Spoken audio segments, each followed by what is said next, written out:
the light-hearted and harmonically subtle Fifth Symphony of Franz Schubert. Its first and second movements are the subject of this episode.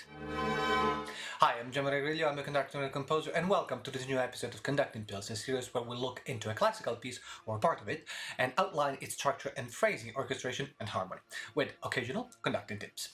I want to take a second to thank all of my patrons and to remind you that on my Patreon page you can find the full episodes of Conducting Pills and the extra episode tackling technical aspects on top of the live sessions and many other patron perks. Now, let's begin. In complete contrast with his Fourth Symphony, the Tragic, in 1816 Schubert approaches his Fifth Symphony with utter serenity. It is quite an unexpected work for the same Vienna that less than a decade earlier premiered the mother of all Fifth Symphonies, Beethoven's. Schubert adopted almost an 18th century model. He trimmed down the orchestra using only one flute instead of the usual couple, no clarinets, no trumpets or timpani.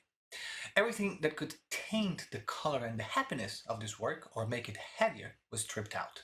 As Brian Newbold pointed out in his Schubert and the Symphony, it was almost as Beethoven had never lived. Mozart and Haydn, whose music had been part of Schubert's everyday life, are a clear reference for this symphony. The first movement is in a typical sonata form, an exposition with two contrasting themes, a development in which a material gets reworked, and a recapitulation. As we've seen in previous episodes, in the classical era it was quite common to have a slow introduction at the beginning of a symphony. Mozart and Haydn certainly wrote their fair share of slow introductions, as did Beethoven. Mozart's K550 was certainly present in Schubert's mind. The introduction, in this case, lasts 4 bars already in the Allegro tempo. And it is something that we will find quite a bit of in the development.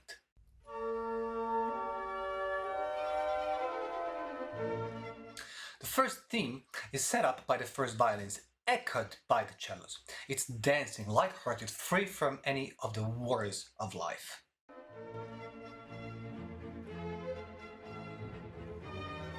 Now, right from the start, this piece offers a number of opportunities to break patterns and have some pure conducting fun. At the very beginning, for example, you can use your right hand for the woodwinds and use your left hand for the first violin entrance.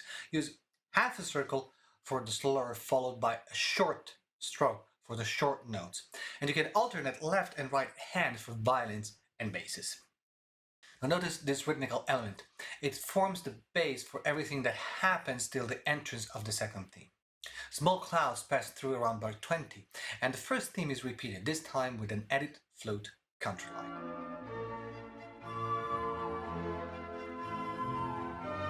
It's almost the same as the first time, except that on bar 34 we have one of those slight changes that gave Schubert a reputation of one of the most harmonically subtle composers of the 19th century.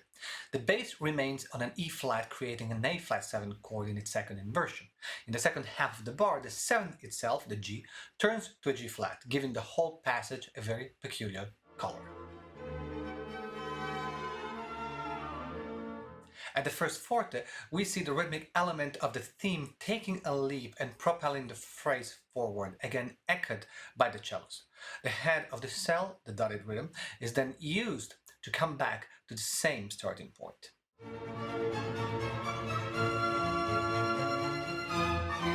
And subsequently, to bridge to the second theme in a typically Mozartian harmonic modulation, with the bass moving chromatically down and the upper line moving chromatically up.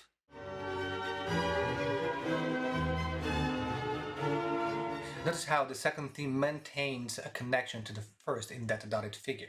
This is a classic 8 bars phrase in a 4+4 succession.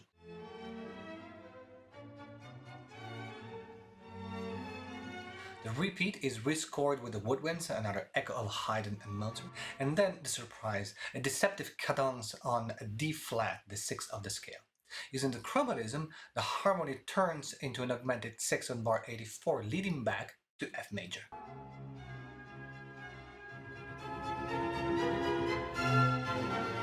All of this leads to the end of the exposition.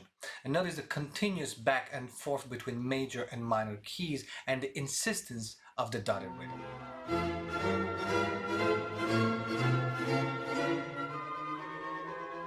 A final magical harmonic touch closes the exposition with a diminished 7th on a tonic pedal. four introductory bars are back. The connection is severed by the rhythmic element that appeared in bars 110, 111, which in turn is a version of the now familiar dotted rhythm. The four bars are repeated four times. The structure is the same, with the bassoons entering in the second and the fourth iteration. What changes is the harmony, moving down a third each time.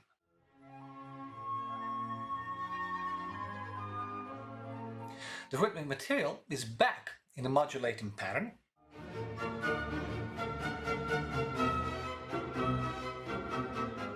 As we get to the most dramatic moment with the rhythmic element in the bass line and everyone playing forzato. The tension doesn't last long. The dynamic drops to piano, though we're still wandering around. The harmony constantly shifting under our feet.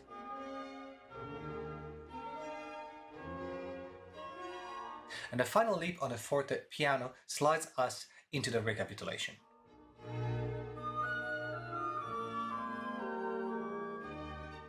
Unusual, in a way. The recapitulation doesn't start in the original key of B flat major, but on its subdominant, the E flat.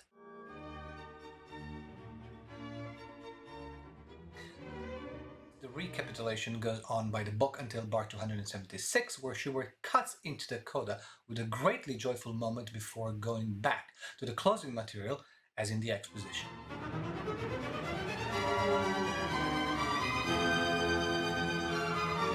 Incidentally, this is the same technique used by Mozart in ending the first movement of his Symphony, K550.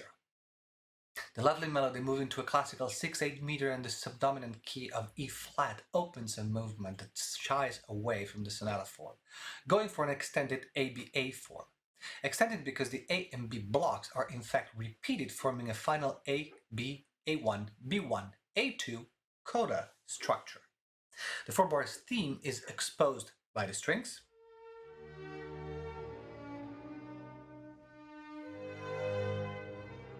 and doubled by the woodwinds.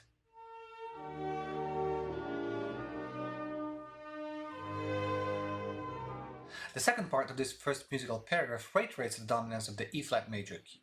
Notice though how, through the same material, Schubert adds those shadows we encountered in the first movement, underlining harmonic subtleties with offbeat accents.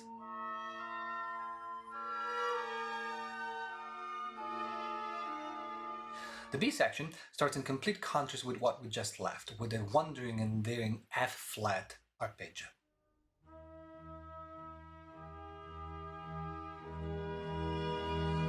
Resolving eventually on a C-flat major, initiating a dialogue between the first violins and couple oboe bassoon.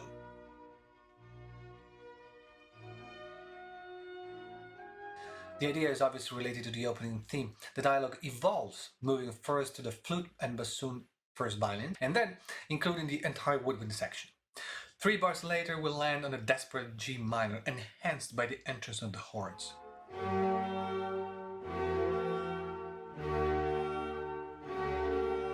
Schubert could have easily moved back to the A section here, as moving from G minor to E flat major is quite an easy step. Instead, he takes his time, indulging in an additional passage that sees the same chromatic motif moving from section to section.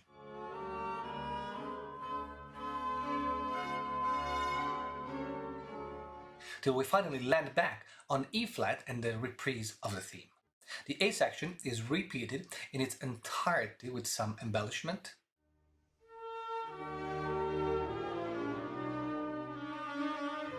and lands on the B section, which this time is in G flat instead of the C flat.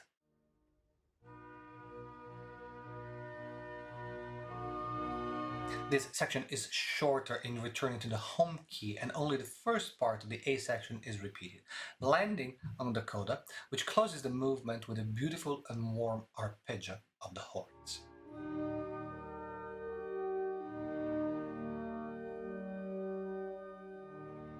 Thank you for watching. Don't forget to subscribe to my YouTube channel by clicking on the subscribe button right below this video and ring the bell so you will get notified every time a new video comes out. If you want to support the show monetarily, you can do so on my Patreon page. And if you're interested in conducting technique, follow my Facebook group. All the links are in the description.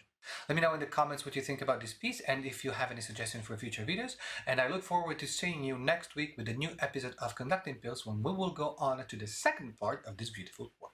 In the meanwhile, please continue to enjoy music and be well. Ciao!